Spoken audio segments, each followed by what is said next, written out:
Ohayo.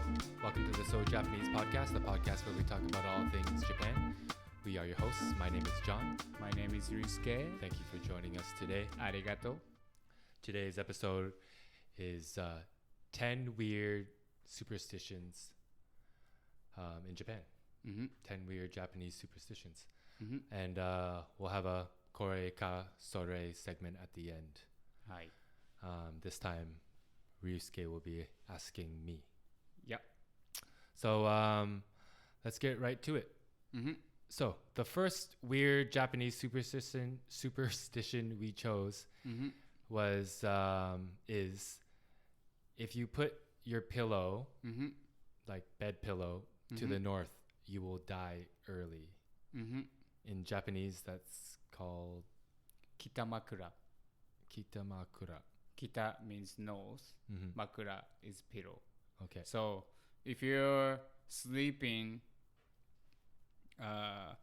your pillow on the north side, which is so your head is on the north side. Yeah, facing pointing north. Yeah, You'll die early.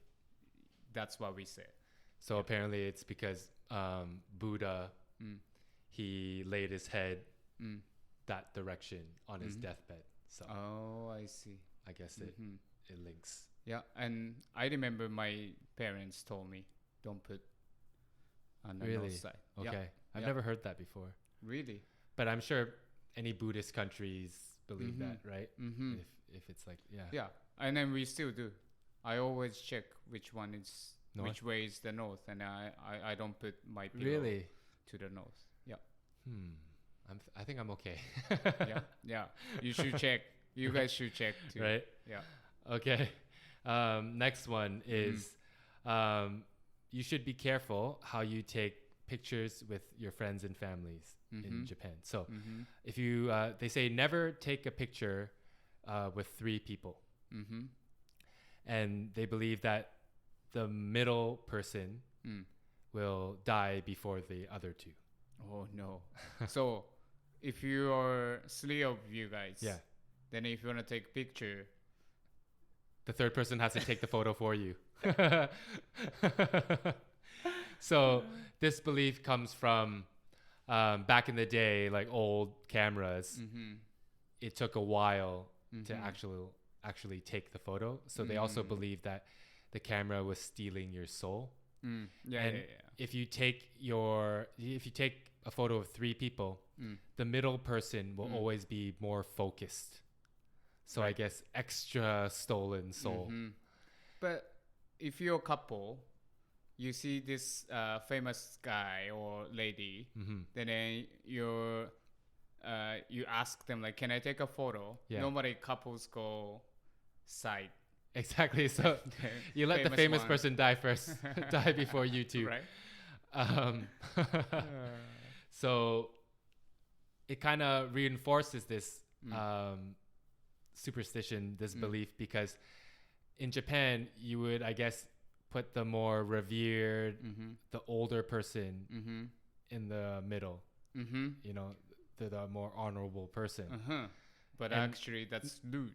That's I guess so. But because they're older anyway, they kind of will die first anyway, right? So it kind of keeps reinforcing this belief. And these things, when I was a kid, I had a little bit different type of version of like 3 people, which is like there's a tree. It's called Yanagi Tree. Okay. Which is like a long leaves. Okay. Just hanging on the trees. Okay. And when we like after school, we go work, and then there's one Yanagi tree on the way we are going home, and then we always like get there, and then we're like, who's gonna be in the middle? Who's gonna be in the middle? And then we start running because no one wants to be a middle. So you guys believe that the person in the middle would die first, right? Yeah. I don't know who started saying that, but yeah. All right. The next one is don't write your name in red. So I think this is also other Asian countries where on tombstones, the name of the deceased would be written in red ink. So, yeah. That's why. If you write your name in red, if you write someone else's name in red, it's bad juju, right? Yeah, and actually, this is the story. I made this so Japanese logo, and it was actually opposite color. So it was white in the background, and the writing was red. And then John suggested me, can we switch opposite way? And then he actually told me, because like the name with the red, it's not good. It's unluck. It's bad luck, yeah. Yeah, bad luck. I got this from living in Thailand, where it's really bad. So I always marked my students' papers in red ink. And sometimes kids always do that. They hand in a piece of paper or their work and they don't write their own name on it. But because of the handwriting or because I know whose name, whose paper it is, I would just use the red pen and write. Parents? And I got a complaint once. Ooh, yeah. Do it? Yeah. Wow. Yeah, I got a complaint once. So it's serious. Yeah, for Asian countries, right? Yeah. So it's just bad luck. Another one, number 4 is whistling at night will call snakes to come to you. But I think the meaning of snakes is really like robbers or thieves, right? Thieves. Yeah. So they believe that back in the day, like robbers and thieves would communicate with each other at night by whistling to each other.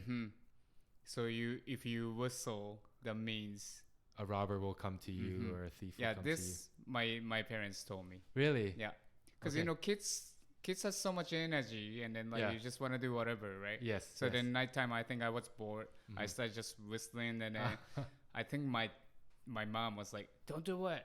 Are you okay? If the robber is gonna come into our house and is stealing everything?" I'm like, no, I'm not gonna do it anymore. Okay. Yeah.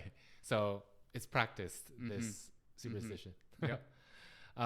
Number 5 is when there's a hearse or when you see like a funeral cars or the funeral, I don't know how to say it, funeral procession, parade going through. Yeah. Hide your thumbs.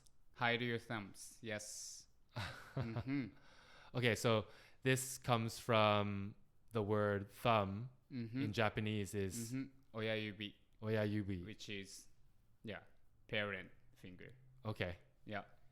So if you see a funeral go by or a funeral car go by and you don't hide your thumbs, your parents will die. Okay. So I did that too. Yeah? I always did that. Oh, really? Yeah, because I think this was like everybody know. So like when we see the ceremony or the cars, even though when I was riding bicycle, I remember I did that because I really don't want my parents gonna die. Okay. And I can't see them. I also read that people also do it sometimes if they walk by a graveyard. Oh, yeah. That's like one level up. Yeah. That makes sense. So I think I'm going to start doing that too. Yeah. Number 6 is don't lie down after you eat. Yeah. I thought this is normal. Well, it's normal, right? Yeah. I guess. But the Japanese believe if you lie down after you eat, you turn into a cow. Yeah. Or a pig or... Well, cow. A cow. Yeah. Same. Again, my parents told me this too. Okay. Yeah. I ate. I was like, I'm so full. And I just gonna lie down on the couch or whatever. Yeah. And then my parents always like, you want to be a cow? Is there a phrase? Is there a Japanese saying? 牛になるよ. Okay. So you turn into a cow. Yeah. 食べた後すぐ寝て転んだら牛になるよ. Okay. And I'm like, no, I don't want to be a cow. Sorry, cow.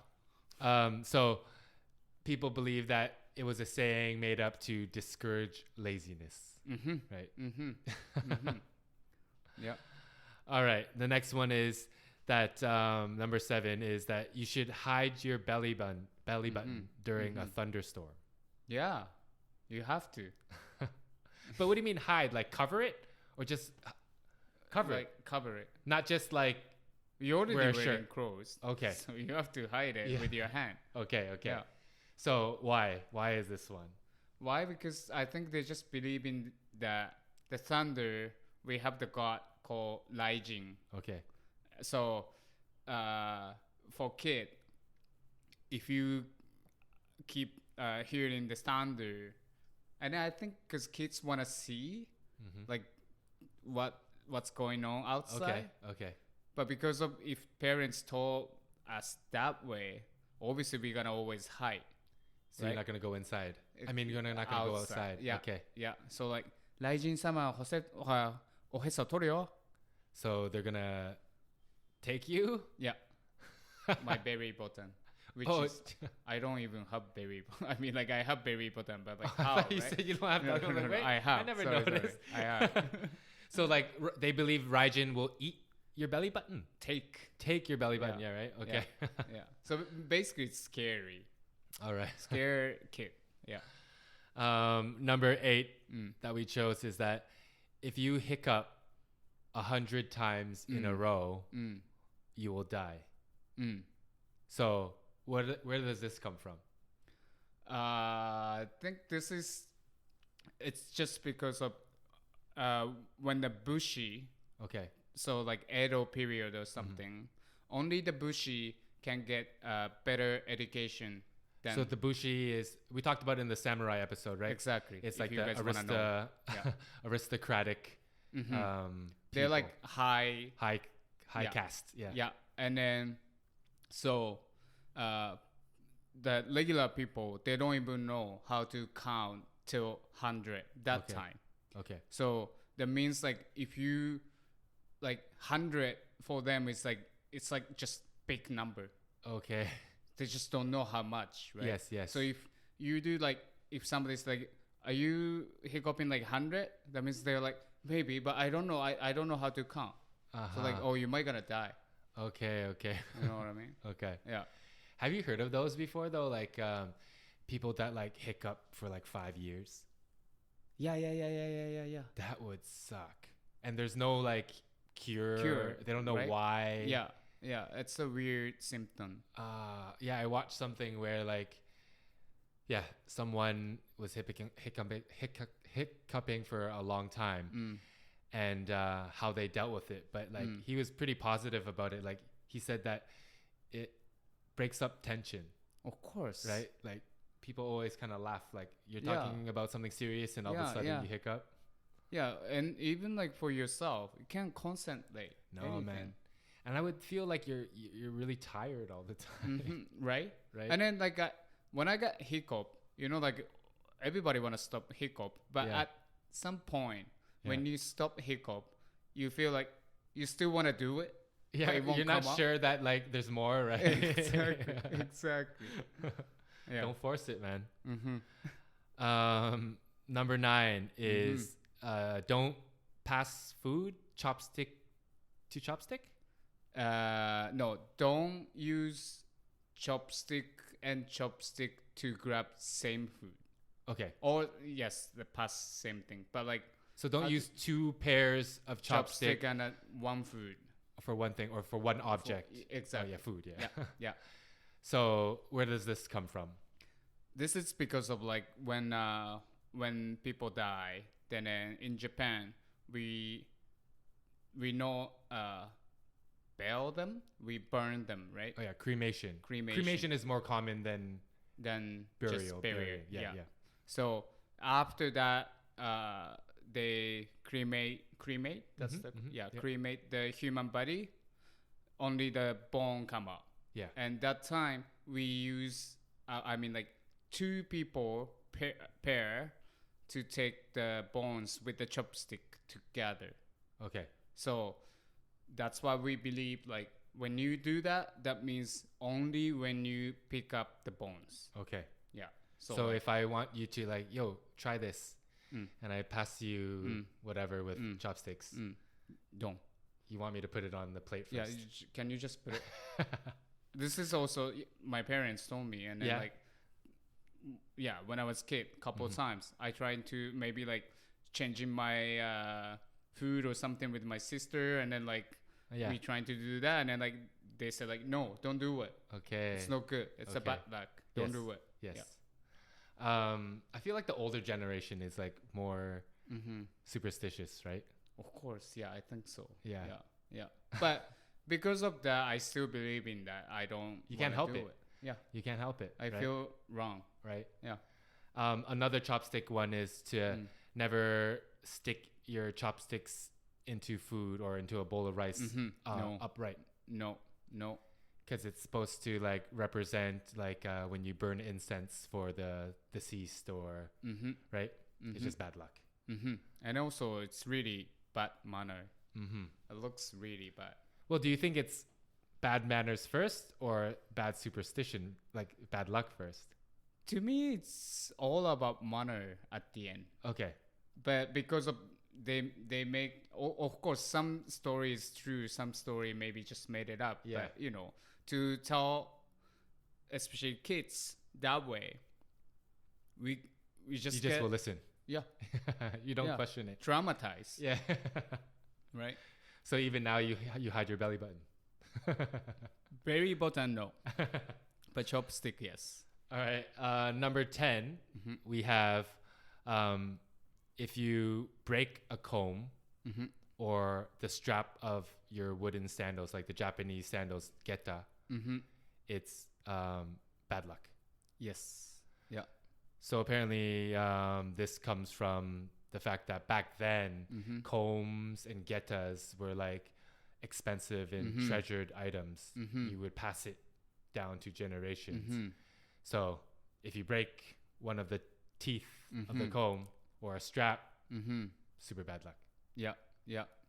I don't really got the comb, but I used to wearing geta. Then I broke my how to say strap.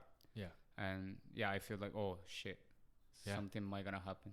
So it's like in Western culture when you break a mirror. Yeah. All right. We have a few honorable mention superstitions too, because we thought they were interesting enough to share. So in Japan, they believe that if you get a nosebleed, it's because you were thinking about something sexual. Yeah. Hanaji is nose bleeding. Oh, hanaji data. And then people said, what are you thinking? Ew. Yeah. Ew. What are you thinking? Kids get nosebleeds all the time. Yeah. They're hyper. So this comes from like, for some reason in manga. Yeah. Because I don't know if you guys watching like Japanese animations like several times when the male character sees something sexual, then they get nosebleed. Yeah. Oh, hanaji deta. It's so sexy. Yeah. It's so sexy. I can't handle it. My nose is bleeding. And then sometimes the female character goes like, what are you thinking? They start covering themselves. Yeah. What are you thinking about me? Yeah. Another one is that I never heard of this. I know like Japan has unlucky numbers, like 4, 9 are unlucky numbers. Yeah. 9, I'm not sure, 9? But 4 for sure, yes. Yeah. I thought 9 because it sounds cool. Oh, yes. Cool, yeah. Right. Yeah. But there's also unlucky years. Age. Yeah. Age years. Yeah. So apparently this is based on like, I don't know, some astrological calendar or whatever. But if it's called what? Honyaku? Honyaku. Yes. So for males, the ages of 25, 42, and 61 are unlucky. Unlucky. I mean, like some things might gonna happen, like hardships or difficult time during those years. And then for women, 19, 33, and 37. Oh, really? 37. Yeah, that's close together. Are unlucky years. So I didn't know about that. Yeah, I mean, like, this is actually serious things. Like, before became 翻訳, we normally go temple or shrine Yes, okay. to pray. Yes. But my when my grandpa died, the monk came to my house. Then I think that time I was like 25. So it was like my first 翻訳. And I think my parents asked him. He's becoming 翻訳. I think I was 24. And then he asked the monk. Yeah. Like my son is become 翻訳 soon. What should we do? And then my monk, he said that, you know what? Yes, people believe in these things, but because of you think you're 翻訳 this age. Exactly. And then you fell down from the stairs or you hit or you broken bone and they want to make excuse Yes. to say, oh, because of 翻訳. Exactly. But if you think about it, like whole your life, how many times you get shit happen? Exactly. Is that always 翻訳? Right. Right? Right. So my monk said like, you know what, you just need to be careful. Just in general. In general. Exactly. And if something happened, しょうがない. It happened. But don't think too much about this age thing. Yeah, exactly. Because that makes you like more some bad things gonna come into you. Right. Because you if don't you act keep normally, thinking that way. you keep thinking about it. Exactly. Keep thinking negative things. Yeah. It'll come to you, right? But this is really into Japanese society. Everybody say, everybody believe. 翻訳. Really? Okay, that's funny. All right. Next one is don't cut your nails at night. Yeah. So there's two kind of explanations for it. So cutting your nails at night in Japanese is yozume. Yeah. Yozume. And that means short life. Yozume. Yeah. They love making work. Superstitious societies, right? Anything that sounds like something, I feel like Asians in general are very much like that, especially with kanji has different pronunciations, different meanings. You can think of all sorts of ways to kind of fit it in, right? And I still cut nails nighttime. That's when I cut my nails. That's the only time exactly. I have. Yeah. So they believe that if you cut your nails at night, you're gonna die. But also back then, apparently, people used like knives. Oh, so you can't really see. Exactly. It's dangerous. Exactly. Makes sense. Yeah, that's where it came from. Okay. And the last one is I didn't know, but Ryusuke said, "Don't pee on worms." Okay, so how does this work? So, the adult told us when we were a kid, don't pee on a worm because of the worm has very strong bacteria. So when you pee on them, the bacteria has the power to come back up through the stream of piss into you. And then your thing's gonna get swollen. Yeah. So it might be like a parental thing where it's like, yo, don't piss outside. I think so. Right. At the end. You might piss on a worm. Yeah. So in creating this list, it was kind of hard because there's so many superstitions. Yeah. So if you enjoyed this episode and you want us to introduce more, tell you guys more Japanese superstitions, let us know. Yep. We'll do another episode. For sure. But we had fun researching the origins of these and and I felt like Ryusuke kind of felt nostalgic, right? Like yeah. Like again, like these top 10, most of them, I actually did it. You can hear your mom's voice. Yeah. All the time. I'm like, yes, I don't do it. Yeah. All right, this brings us to Kore ka Sore. Hi, Kore ka Sore segment. And this time, I gonna ask John. Okay. For 5 topics, I choose 2 similar but different opposite things. So and then he's I gonna have to choose one. It's just for like talking points, just to introduce more Japanese things. Yeah. All right. So let's start. First one. One Piece or Death Note, the manga. I never really watched either of them or read really? either of them, but I want to say my friends that are into manga, they're way more into One Piece.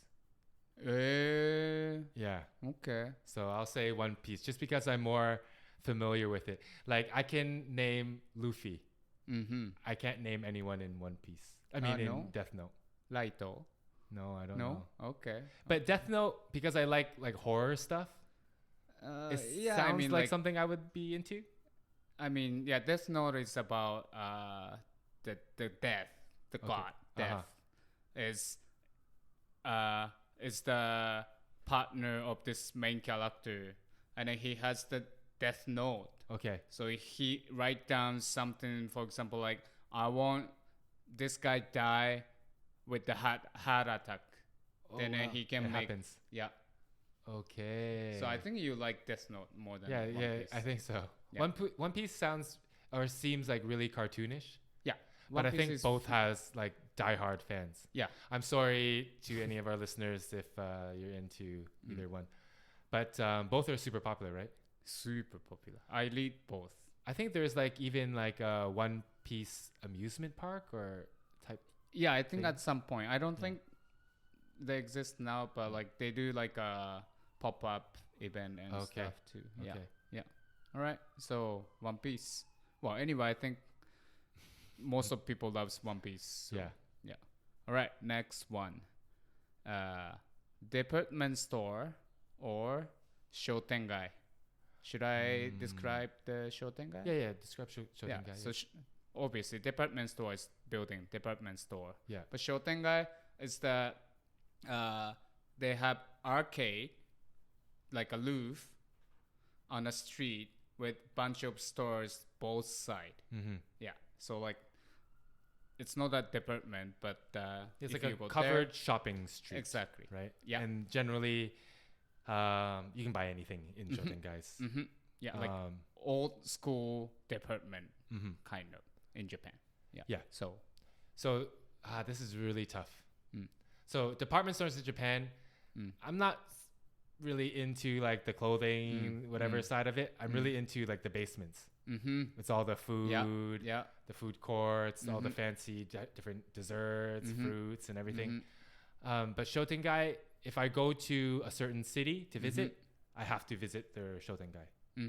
Right? I feel like you get the more old school, mom and pop, local feel to it, right? Yeah, Shotengais mostly have like mom and pop. Like you'll see like the old Inkan store. Yeah.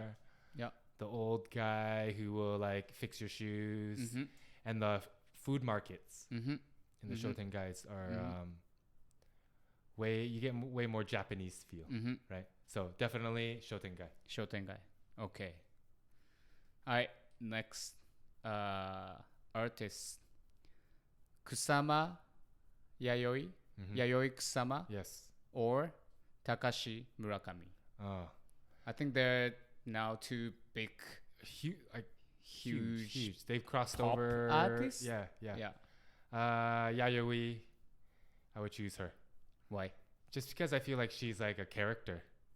Okay. Right? But like, yeah, go ahead. Like she's wacky. She's out there. Yeah. I like that. So more artistic? Yeah, more artistic, more. Well, because you don't like high brand, you don't like Louis Vuitton. That's exactly. I don't own any Murakami stuff. But Kusama. It's okay. Yeah, I like her personality. She's wacky. She's out there. She's not so like when I've seen interviews or she doesn't have like so old school Japanese mindset for like an old lady. No, right? She's like always by herself. modern, progressive, and Yeah. All right. So, Yayoi-sama. All right, next. Ponzu or soy sauce? There's uses for both, but I'd have to choose soy sauce just because I use that more often. Okay. Right. And if the listener don't know about ponzu, ponzu is basically citrus-based vinegary soy sauce. Yes. Yeah. So like a little bit of sourness. Name some foods for our listeners that are normally used to dip in ponzu. What foods? Karage, or we use for sashimi. What else? For me, I put on a salad too. Okay, yeah, that's good. It's very good. Yeah. So yeah, ponzu is more like a dipping, you would say. Do you really cook with ponzu? Because you'd kill the citrus flavor. Yeah, you don't really cook with ponzu. Yeah. I'd say soy just because I use it way more often. Okay. Way more often. Okay. Okay. Right. The last one. Food again. Maybe you guys... bored of our food talking. Yeah. Famichiki or karage-kun? Damn. If I go back to Japan, the first thing I'm gonna eat is famichiki. Why? That's the first convenience store fried chicken I had, and I still can think of the juiciness. Okay. Right? But karage-kun is good too. But that's like, to me, I feel like it's like a better McNugget. Yeah, that's right. Yeah. But famichiki is like... It's a very nice, juicy... It's so juicy. boneless fried chicken. Yeah, it's the first fried chicken I tried in Japan, and it's something I always get. Family Mart all the way. I would choose Family Mart over Lawson's. Okay. So yeah, for our listeners, karage-kun is Lawson's. Yeah. And Famichicken is Family Mart. Family Mart. Yeah. And then this time I went back, I only eat Famichiki. Oh yeah? I thought you liked karage-kun too. I love karage-kun, but I just didn't have time. But I had a time to eat Famichiki, and of course. Yeah. It was so good. Juicy, right? It's so juicy. Even like sometimes you can tell like, oh, that's been fried a long time ago. It's still pretty good. Still good. And I don't think they're gonna keep like too long. There's a like par levels. Exactly. They have to write it down everything, how long it's been there. Or, yeah, right. Yeah. So it's good. Yeah. It's good. I wonder if you could like buy frozen Famichicken and like put it in the oven back home. Maybe. They should do that. They should do that. Yeah. Yeah. That's Family Mart people. Yeah. You should do that. Yeah. They would sell. Yeah, for sure. Right? Sure. Yeah. All right. Thank you for listening to today's episode. We really appreciate it. Again, we say it every episode, but if you have any suggestions, send them over. If you have any questions, send them over. Please rate, review, and subscribe wherever you found our podcast. Apparently, it really helps out people finding our podcast organically. And yeah, follow our social media. We would really appreciate that as well. Thank you very much. ありがとうございます。またね。バイバイ。